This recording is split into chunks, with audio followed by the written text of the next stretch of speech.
and welcome to the podcast of Loughborough University's Institute of Advanced Studies, a podcast where our international fellows discuss the most pressing issues of today that we're all facing and share their exciting research ideas. We hope you enjoyed today's talk. Thank you for tuning in.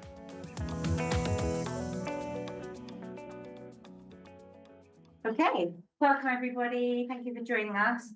I've written this down to make sure I don't miss anything. So I'm really delighted to welcome Xiaoya to Loughborough University.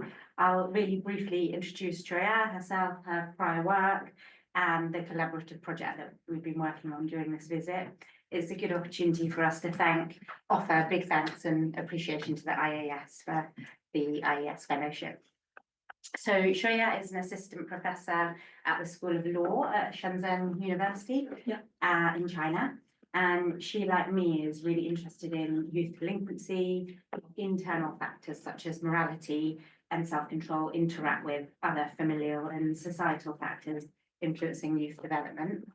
And Xiaoya's other projects include a school bullying study in which she examines the differing perceptions of school bullying amongst students, teachers and parents in China in the pursuit of a more unified approach to combating bullying in schools. One of Xiaoya's career goals is to promote cooperation and collaboration across cultures. And so our ambition is to meet this goal with this collaborative project.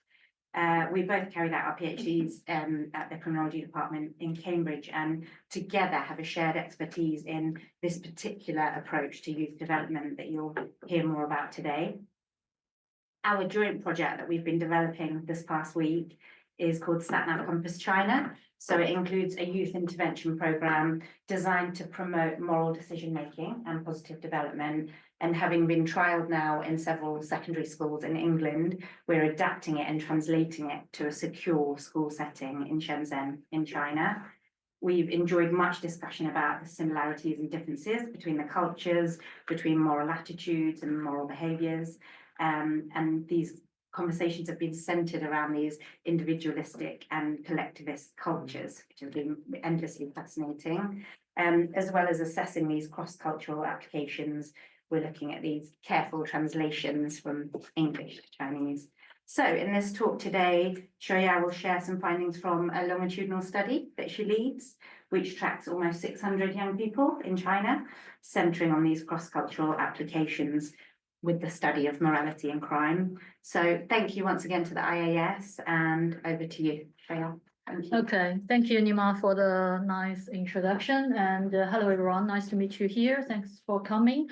And also, I want to take the opportunity to thank my host, Nima, first, to make it possible that I come here to spend 2 weeks here. And also, thank you for the IAS sponsorship. So everything happened and we had a very productive week and we will also continue working on it. And then I will go back to the seminar for today. As you can see from the title, I will do a cross-cultural perspective on juvenile delinquency. So basically, I'm mainly comparing moral frameworks in China and the UK. Later on, I will explain further why I focus on morality and why I focus on compare the moral frameworks and how it explains the difference of juvenile delinquency in China and also in the UK, and also in about the youth crime rate increase in China. Before I start the seminar, I will go for some funny things about cross-culture because basically it explains why I'm fascinated with cross-culture comparison and why I'm fascinated with do cross-culture comparison. Basically, I think cross-culture is everything about people exchange and understand not only the differences, but aware of the similarities. So for me, I study my PhD in UK is a good example of cross-culture, and Nima and I cooperating on one project is another good example for cross-culture. And here are some pictures I take when I arrived in UK this time. Also shows good example of what happened if people keep cross-cultural communication. The first one is I took when I went back to Cambridge last weekend. So it's celebrating the Chinese New Year. Every time when we celebrate, we use those red decorations. And the funny thing is today is a Chinese New Year Eve. before when I confirmed the date with me, I didn't realize that at all. Because even for our Chinese people, we got confused which day will be our New Year. It will be a different day every year, like your Eastern holiday. So usually it was in February, but this year it's a little bit earlier. So it's in January. I know it's in January, but I thought it's end of January, the last day of January. Then I thought 28th, yeah, it's perfect, just before the Chinese New Year. And then, oh God, exactly the day. But still, we got the seminar now, and I will be able to go to London to celebrate it with my friends in London. And this one is a picture I took in my flat, the nice flat the IAS provided me, get me in. They got everything settled there for me, so it's a nicely home for my 2 week stay. So basically you will see the chopsticks here. It's quite surprising me. They prepared chopsticks for me, even though I can use all the forks and knives. I get used to them, but it's still very nice to have the chopsticks there, and I use them all the time. I think it's the same thing when I got foreign visitors to China. Whenever we went out for a meal or something, we always ask the catering if we can get our guests some knife and forks. But it also surprised me. Most of my guests will stick to the chopstick thing. I think that's a sign that people are quite willing to experience different culture and get used to the local cultures. And yeah, most of the guests, I think they are very good experts in chopsticks using. Yeah, and yeah, as well as I did with a knife and forks. So these are two pictures I want to show you about the cross-cultural thing. I think it's a good sign for the cross-cultural communication and the sharing and exchange. And also, as I did in my PhD thesis, I said this thesis is for the kids, for the future, and also for world peace. Because once we did more cross-cultural communication and sharing, it's better to understand each other, and it's better to avoid conflicts. So to a certain extent, it will help to achieve the world peace in some way, and hopefully we will got that. So I will first start with the juvenile delinquency data, both from the official data and from the collected self-reported data. There has been lots of discussion whether should we use official data or use the self-report data. We were talking about that just before the seminar. Actually, I would say now the data will be perfect. We never got perfect data. It's always been some undetected things, or like I will always be questioned that, do Chinese young kids answering those self-reported questions honestly? I thought it's quite, at the very beginning, I thought it's quite surprised why people ask this question. And then I realized it will be a question asked to researchers who do self-report data collection anyway, because I talked with other scholars in the ESC or SC. They said, oh, well, it's quite a common question. People always ask us about this. So I will not spend much time like comparing the quality between self-reported data and official data, but I will show you both. So you will have some idea about what's the differences between them. I will start with official data. So for the main data here and there, I got the data from the United Nations. Basically, you will see, but I still provide some extra data for China because I think because we have different legal system. Basically, in UK, you will see lots of things went to the trial. If you like driving very fast, it's a crime. You went to the trial, so the data goes to the official data. But in China, we got a different system called the police system. A lot of minor crime in UK will not go to the court.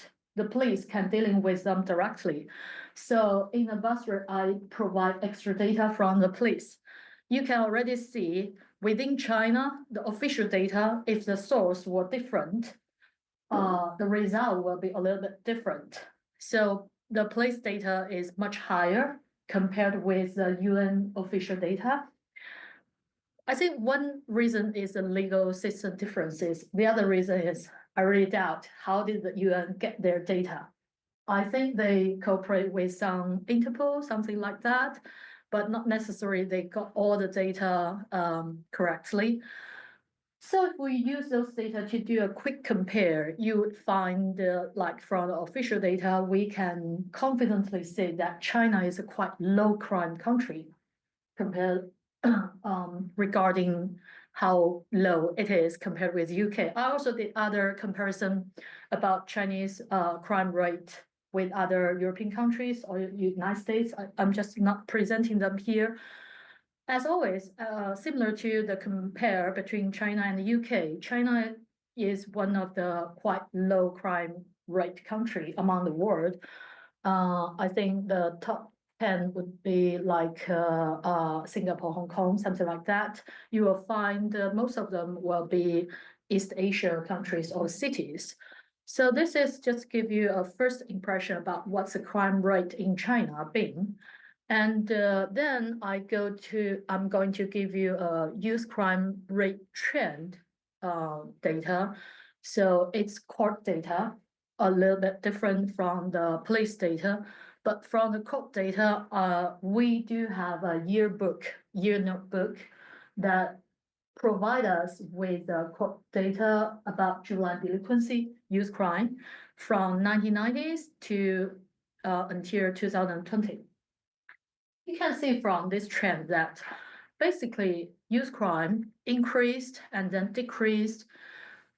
This picture did not nicely show the recent increase again, but if I put that into zoom in from 2015 and till now, you will see another increasing trend among youth crime rate in China.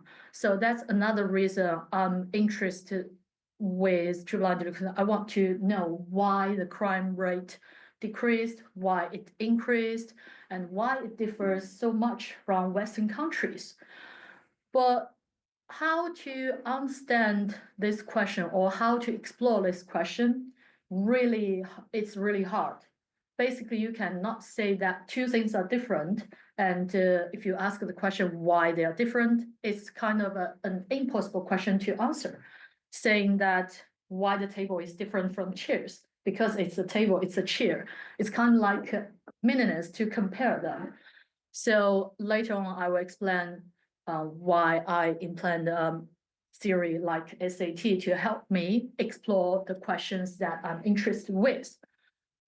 So besides the official data, here I'm presenting you with a self-reported data that I collected in China and also comparing them with self-reported data collected in the UK. And with this data, you will see more clearly that how low the youth crime rate was in China compared with UK. How the data was collected and what the sample looks like will be showing later on. But from this one, you will see that, but among, besides all the differences, we still find some similarities. For example, if you see the top 4 crime in China or in UK, they're basically the same. It's like young people, whether it's in China or in UK, they just did the same fun thing or they did the same crime. It's always shoplifting, vandalism, assault, and fire setting. So even though Chinese young people did less than UK young people, they did the more or less the similar thing. They are young kids. They can't come up with other like creative crimes. They just stick to the quite classic crimes. And this is the crime rate. Another thing I am presenting is prevalence of crime, which means the percent of offenders. So we all know that China has a huge population and a huge country. When I first arrived here, I get used to the habit that British people talk about the weather all the time. And Nima asked me, what's the weather like in China? And then I realized I can't answer that question. Nobody asked that question before because I was living in UK anyway. So it's quite new to me. Someone asked me, what's the weather like in China? I said, oh, I realized I can't answer that question because the weather will be super different in the south compared with the north. I come from the south, nearly the very south part of China in Shenzhen. It's next to Hong Kong. So it's quite warm and nice. Basically, we don't have winter in Shenzhen. So it's still like 20 and sunny, and I can still enjoy my rowing there. And back to the north part of China, it's super freezing cold. And all the lakes and the rivers being freezing, nobody can do rowing anymore. So I just get Nima the idea, you can't ask a person from China, what's the weather like in China? You need to specify to which city, like what's the weather in Shenzhen, what's the weather in Beijing. And this is an idea like, this comes to how I choose my sample, which I will explain later on. So the first buyers, I have to admit that even though I collected the data in one city in China, I can't say it's a representative sample for China. That's also one important thing that my supervisor correct me, because before I always put China and the UK there, saying that I'm comparing China and the UK, but actually I'm only comparing one city in China and one city in the UK. So I can say the data I collected, the sample I chose was representative in this city, but I just can't say it's quite represented in China. So when we look back to the crime prevalence, you will see, despite the fact China have a very large population, the percentage of young people get involved with crime or those rule-breaking behaviors was quite low compared with UK. So I already present you with two data. One is mean crime rate. The other one is crime prevalence. So you can see huge differences between the two countries or two cities. But then I will let you look at data that shows more similarities. So here is the prevalence, as we see before, it's quite different, right? It's much lower in China, and this is the crime rate. It's much lower in China. But then I found an interesting data called the frequency, which means crimes per offender did. If we look at that data, we will see more similarities, which means it will be much clearer with the trend data. So at age 14, the most criminal young kids in China, just in similar severe stage compared with most criminal young kids in the UK. So it's 4.35 compared with 5.10. It's much similar if you still remember the huge gaps about mean crime rate as well as the prevalence. What does this mean?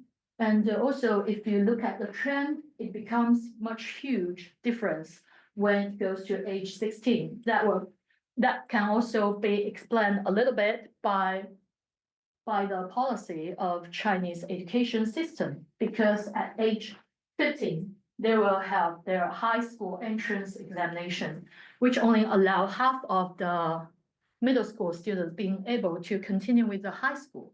So basically they undergoing with high pressure from their course, and also they get much less free time, unsupervised. So after that year, you will see huge differences again. But what interests me is, what if they already finished their education and what the data would be?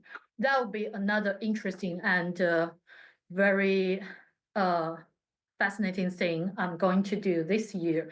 So this year is I started this data collection in the year 2015.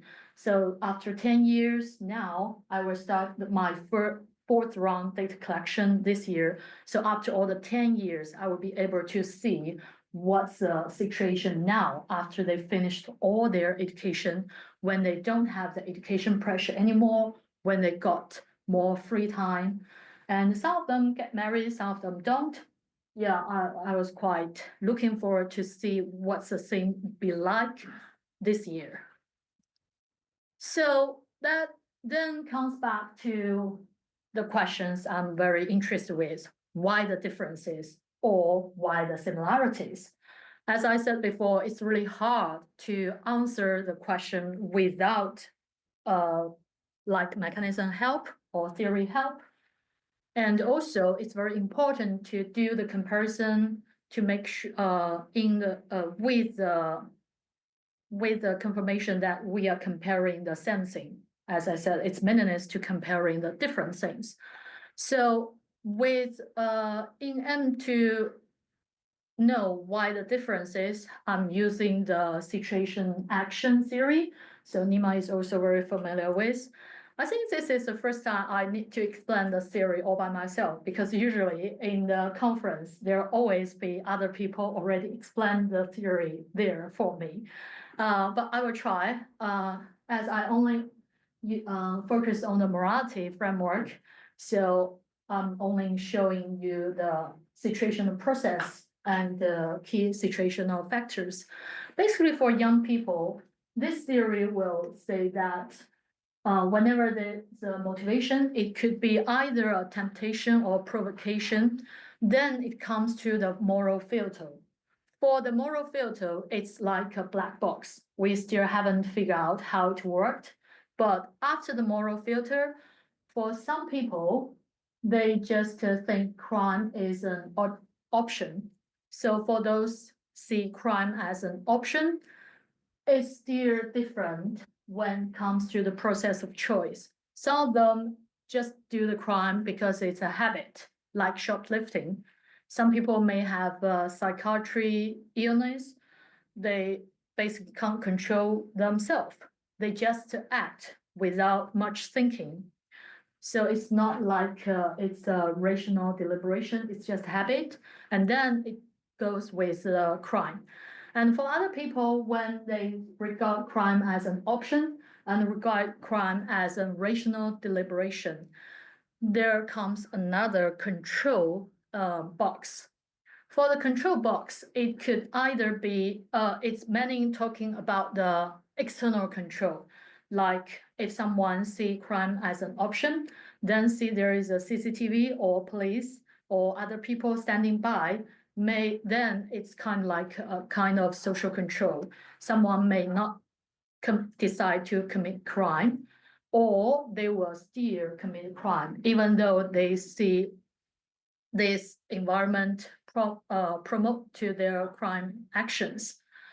And then there's another route saying that after the moral filter, if someone did not see crime as an option, so whatever the environment being looked at, either is crime prompt or it's anti-crime environment, it doesn't matter, because internally, crime is not an option anymore anyway for them. So there will definitely be no crime. And at the very beginning, I was like, when China regarded also as a high morality society, I would be very interested with the route here, saying that if Chinese young people, if they with their high morality, does they really not see crime as an option? In other words, we'll say we don't really need to invest on outside control, or we don't really need to change the environment, because internally they will not see crime as an option. So with the framework of situation action theory, I started to look at how morality works in China and in the UK. And then comes with another follow-up question: is morality comparable between two countries? For this question, I first look at the World Value Survey.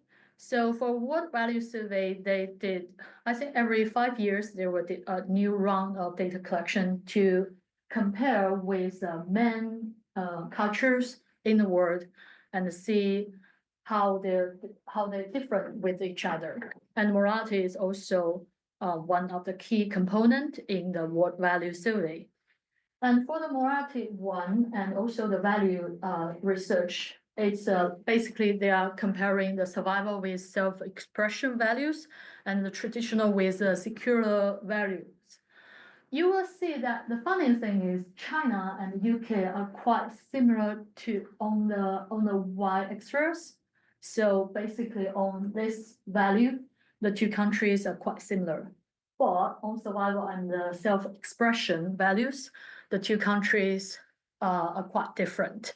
And also, when I first look at this picture, I also surprisingly find that among the Confucian cultural zone, China also differs a lot between Hong Kong, even Hong Kong, and Japan. So I think our supervisor got another student from Hong Kong.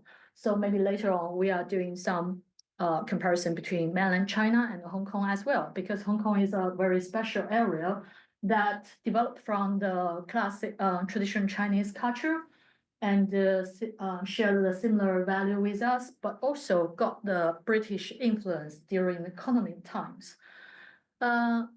So this is the World Value Survey tell us how different China and UK are in values. And it's very important to see to have an idea how different they are. And then it comes to our question like concerns with cross-cultural comparison. I put 4 main points here. The first one is sampling, as I said, with 2 countries different in like the size of population, size of land, the status of economics. It's quite important to choose your sample very carefully. And also the next one is questionnaire translation validation. Is also we also met this question when we do our collaboration projects. We basically spent the whole last year to discuss how to translate our questionnaire, how to translate our handbooks. Is there anything that basically Chinese kids cannot understand? We need to find alternatives. I also met this thing. I got experience here in my previous research. I can share a little bit. And the third one is data collection. And the final one is measurement invariance. I did not realize the importance of measurement invariance in my MPhil research. I just directly compare the morality when I did my MPhil. And then when I continue with my PhD, I found, okay, it's just meaningless for me to compare 2 things before I can show people they are actually something comparable. So we will first start with the sampling. It's 2 cities in 2 countries. You can see in China, it's Anyi city, and in UK, it's Peterborough. You may be familiar with Peterborough if you are UK residents, and maybe it's also something have no idea for our international other like residents fellows. I give some background information about the proportion. So Anyi is a city much smaller compared with Peterborough, with a similar population. So you will see, as you may already have the impression that the living space for each people will be much smaller in China compared with UK, especially in cities. And the GDP, I use the GDP because I did that in 2016. So I compared the GDP at that time. The GDP is basically 1/3 in China compared with UK, but I used another data about the cost of living. So regardless of the difference in GDP, if we taking cost of living into consideration, we will see the 2 cities are more or less in the same level of economic, because living cost in UK is much higher compared with China. So even though the GDP here in UK is much higher, it's like people in two cities are basically living a more or less similar life.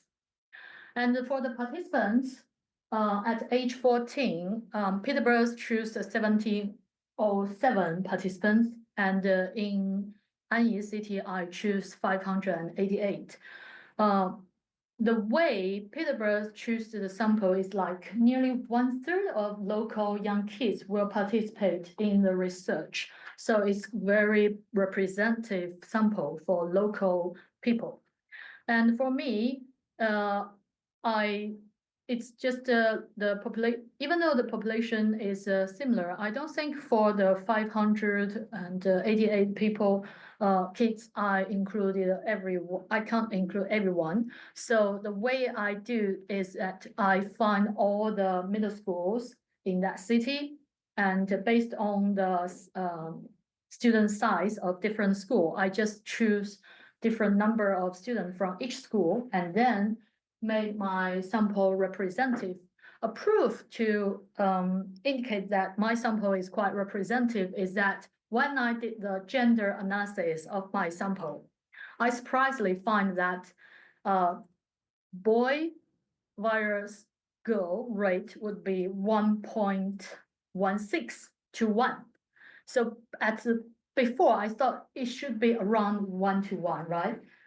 For the male-female rate, usually it would be like that. So I become curious, is my sample representative, or is there anything I did wrong with my sample? So I went back to the national survey about gender analysis of China 14 years before their birth. And then I realized, according to the national survey, the birth rate, not the birth rate, the gender comparison between boy and girl is just exactly 1.16 to 1. So to this degree, I would say my sample is quite representative, even though there are more boys compared with girls. This will relate with another very complicated cultural issue that Chinese people still have this kind of like strange culture, favor boy more than girl. Especially in the rural area, you will find the gender ratio even much higher. So they just use different ways to make sure they got a boy rather than a girl. But that's not something we will focus for today. I just give you this background to show my sample is quite representative locally, and also we got a quite representative sample in UK. And then you will find the return rate for different age in UK is super nice. I really envy them. I don't know how did they made it. And for me, it's basically myself doing the data collection. And at the very beginning, people was suggesting me that I did the 3-year data collection from first year in middle school and until the last year in middle school, which will ensure I get nearly 100% return rate. But I thought it's quite boring to see someone in middle school for the 3 years. Basically, their environment did not change that much. So I decided I want to see what's happened once they graduated from middle school. So for the 3rd year, they already graduated from the middle school, and some of them went to high school, some of them went to the professional education school, and some of them start find a job and join the society quite early. At that time, I found it's really hard for me to find all my participants back. So for the 3rd year, it's super nightmare to get them all back. Even though at the very beginning, I already asked them, could you please return back, like when you after your graduation? And yeah, for the 3rd year, I only got 39% return rate, which is not that good, but still acceptable for my research. And then I did extra analysis about whether the more criminal individuals return to the 3rd wave. And lucky me, yeah, nearly 90%, over 90% of the most criminal young kids return to the research during the third year. So this is a idea of the place I choose and the sample I choose to make it, try my best to make it comparable in sampling. And the next one is questionnaire translation. When I do the questionnaire translation, I did the English to Chinese translation. I said experienced translator, which is me, basically. But I am an experienced translator. I already translated like more than 5 books from English to Chinese. And one of them is about For Civilization Comparison, written by a Cambridge University anthropology professor, Alan McFarlane.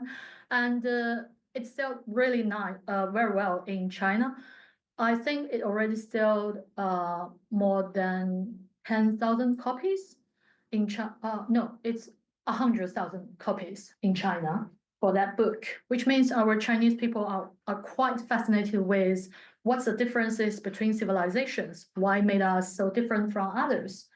And then I did another extra job to ask bilingual people, which is not me, is one of my friends who grew up in the UK from a very young age. So she was bilingual. And then she helped me translate Chinese back to English. And we do the comparison between the 2 English versions and find that there's not much gap between the 2 versions. So make the translation part very nice. And then I do the pilot survey to see if the alpha is good. The alpha is good, is 0.9, more than that. So the pilot survey is fine. Then I decide that I can continue with my research with the Chinese version of the questionnaire. But I then realized the translation can never be perfect. There are always things I found during the real research. For example, there is some question like who you live with most of your time. In the UK questionnaire, it's always like father, mother, stepfather, or stepmother. But then in one of the real survey, I got a student raise her hand and said that, well, I can't answer this question because basically I'm not living with either father, mother, stepfather, or stepmother. It's just my grandparents. It's quite common with so we call it left behind kids in China, but I guess it's quite rare in Western countries that it's there will be only grandparents who being the main caregiver. So I would say the questionnaire translation could never be perfect. We will always find something that I even cannot aware before I really did the survey. That's something also I need to accept and be honest with you that it never perfect. We can only do that with awareness of the non-perfectness. And when I do the data collection, it's computer-based questionnaire. I did some research about the argument between whether or not should we do paper-based or computer-based questionnaire. And I try to find a lot of proof to say that computer-based questionnaire might be better, and people will feel more comfortable and more willing to giving their true feedbacks with a computer-based questionnaire because basically they don't have any people around them. But the truth is, at that time, I do the computer-based questionnaire because I only got myself for all the data collection. I can't do, if I use the paper-based one, I can't input all the data into computer and digital version. So to be honest, even though I said a lot that why computer-based questionnaire will be better compared with paper-based questionnaire, the true reason is that I need to save my labor work on like input the data. And another very important thing is to make the data collection anonymous. So in that way, the kids will can feel safe to give their real answers. Even though and then I make sure no school teacher or parent will be present when they answering their questionnaire. There is a fun story I can share with you because the student did the questionnaire all by themselves, and one student's parents just then visit the site. We do the survey together and said that, who are you? What are you doing? At that time, it's already third year about the data collection because the parents see the consent letter then and got so confused what's happening. Because I give the participant money for their time, and the parents thought, what happened? Is it something bad will happen? Is it fraud to my kids? Are you giving the kids money and then asking more money from the kids? Yeah. So this is a way to prove that no school teacher or parent will be present there, so the kids will feel safe. And I will also insist to them I will not share any of their answers with their teacher or with their parents. Even though I did all this I can to make sure the kids feel safe, and I can't say that they were totally telling me all the crimes or rule breaking behaviors. It's just some limitation I have to admit. So here is a rough idea about the morality compare between China and UK. I divided it into 3 groups, based on the UK research. So in UK research, they divided the morality scale into 3 subscales. The one is the minor morality, the second one is major morality, and the third one was substance use. And they divided them into those 3 different. Basically, substance use is substance use, and the minor morality and the major morality, they just divide them based on UK kids' response. They ranked it from high to low, and then decide to separate them like minor morality and major morality.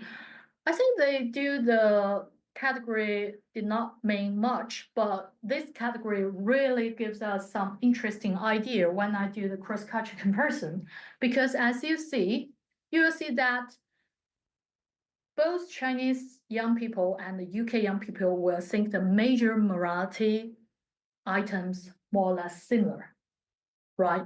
So they both think use a weapon to get into someone's house is super wrong, but they are quite different in minor morality and substance use. The minor morality includes questions like, is it wrong to steal a pencil? Is it wrong to ride through a red light? Those questions, Chinese young people still think they are quite wrong, while you British young people think, well, it's wrong, or between wrong or wrong. It's never very wrong. It's between wrong or not that wrong. But for substance use, you can also see the quite huge gap between the 2 countries' young kids. And I tried to explain that a little bit in my thesis, which I will not expand here. For the just give you a quick idea about why this happens. It's only my guess. I have no idea how to confirm it. But for substance use, because in China we have quite strict rules about drugs and cigarettes, so I didn't surprise when our kids think it's very wrong. And for the minor morality, I was super curious why our kids still think those tiny things very wrong. So I looked back to the philosophy part about how people build their morality system in the East and West. A simple explanation could be that in Western culture, morality is basically based on rights. And you have a clear definition what is right, what is wrong, based on rights-related issues. So between right and wrong, there are much gray area. Those minor morality could be those gray area that people may have different attitudes toward them. They don't really necessarily to think they are very wrong. But the Chinese morality system built up in quite a different way. Following our Confucian philosophers, the Confucians only define what is right, which means there's only one line in the morality system, is right. So everything that is not right just directly goes to the very wrong side. That's why I guess the young people they all regard the minor morality very wrong. And I would argue this is problematic. And that's also why I want to apply more moral education into China, because then I find as they grow up, they just find this attitude toward those minor morality does not cope well with the reality. Because just imagine if someone always think those minor morality things very wrong, it's very hard to survive in the reality, actually, really. And then I find it's true for the young people, because as they grow up, I just find a slightly decrease in their morality score. So I'm quite fascinated to see what's their morality score and their attitudes toward the minor morality will be after all the 10 years. I will be able to share with you if I finish the data collection this year. That will be proof to my hypothesis, because my hypothesis is that if you educate young people with such a high moral standards, it's hard to them to cope with the real life issues, and they will automatically adjust their moral values to the reality. That's why their moral values decrease. And that moral value decrease will also lead to more crimes in their later life. But I haven't confirmed that hypothesis. I will confirm that with more round of data collection. Yeah, and then here now we already discussed about the sampling, the questionnaire translation, and the anomalous. Next, we will go to a very important part: to what extent does morality comparable? At this part, I did a very important measurement in variance about morality between two countries. So basically, the measurement invariance just ensure that I'm comparing to the same thing. The latent variable I'm comparing is the same thing. It's not like I'm comparing table with chairs. It's just like I'm comparing two cakes.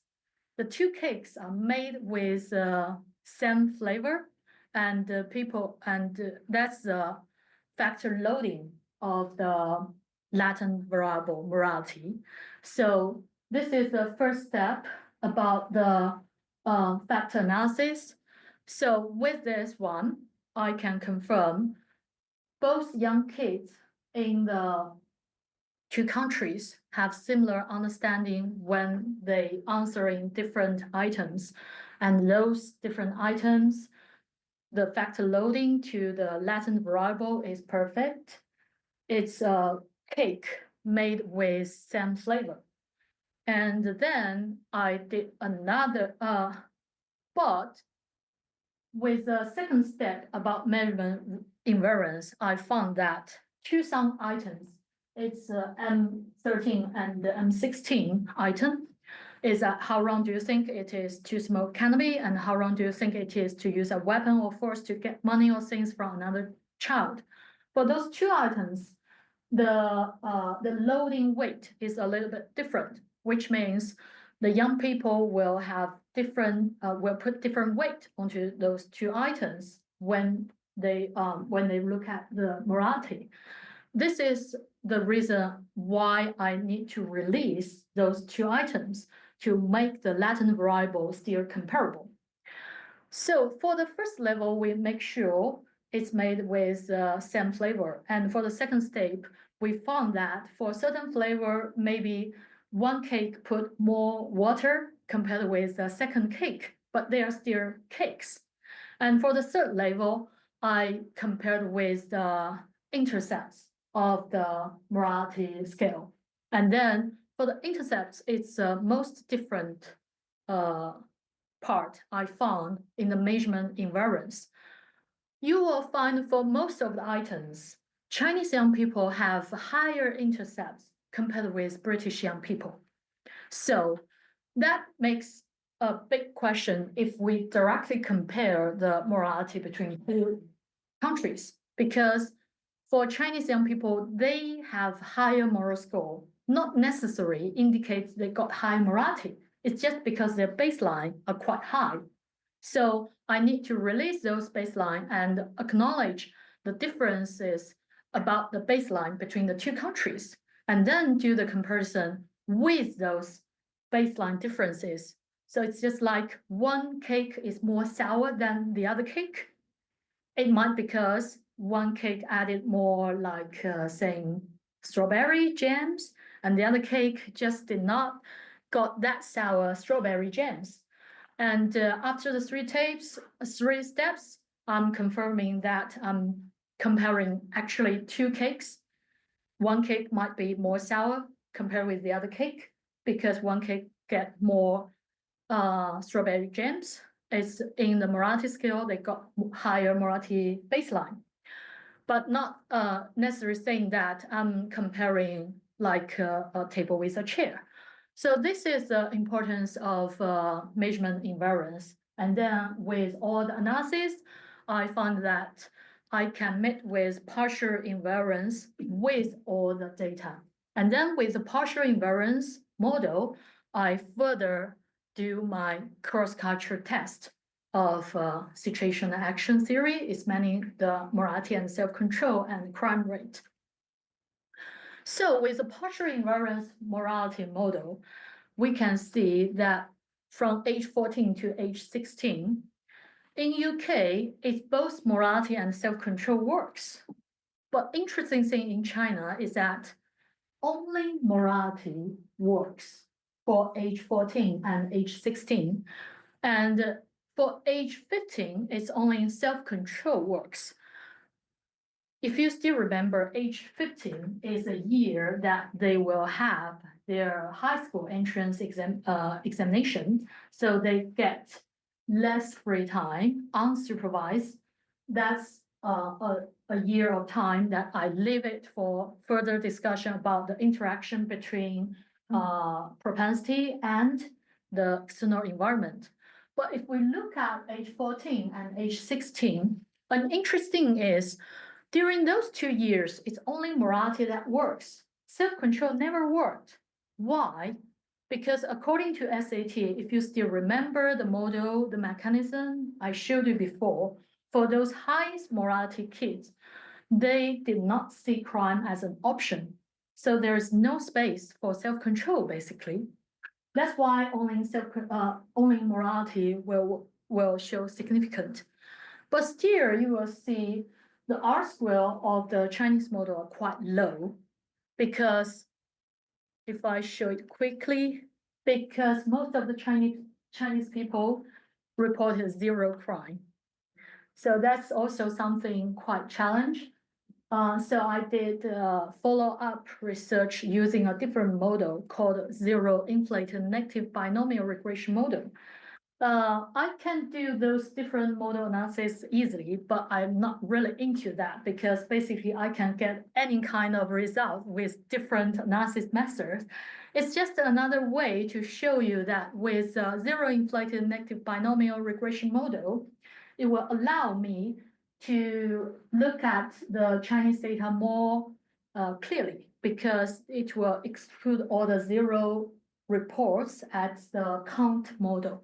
So back to the Chinese, if you still remember, if we back to the China model, you will see in the count model, both morality and the self-control significant, which means those are people, actually for the count model, it's the young people who reported at least one crime or one rule breaking.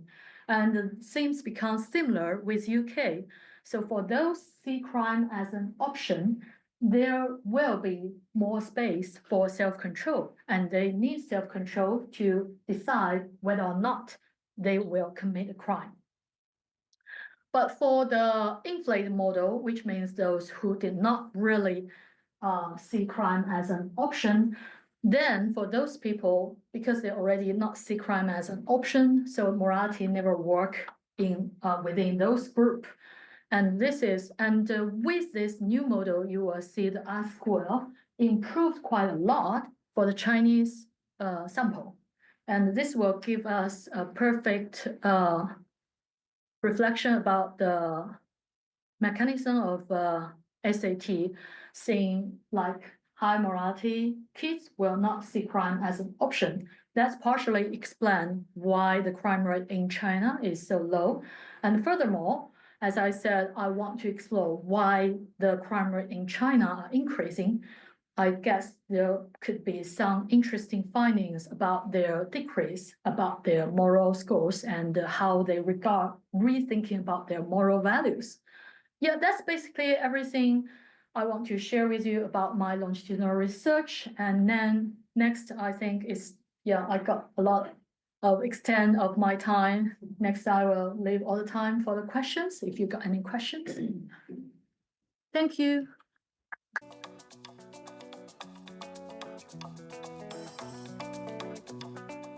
Thank you for listening to the podcast of Loughborough University's Institute of Advanced Studies. A quick reminder about how to stay connected. You can find us on Blue Sky, LinkedIn and Instagram, and you can also watch the presentations on YouTube.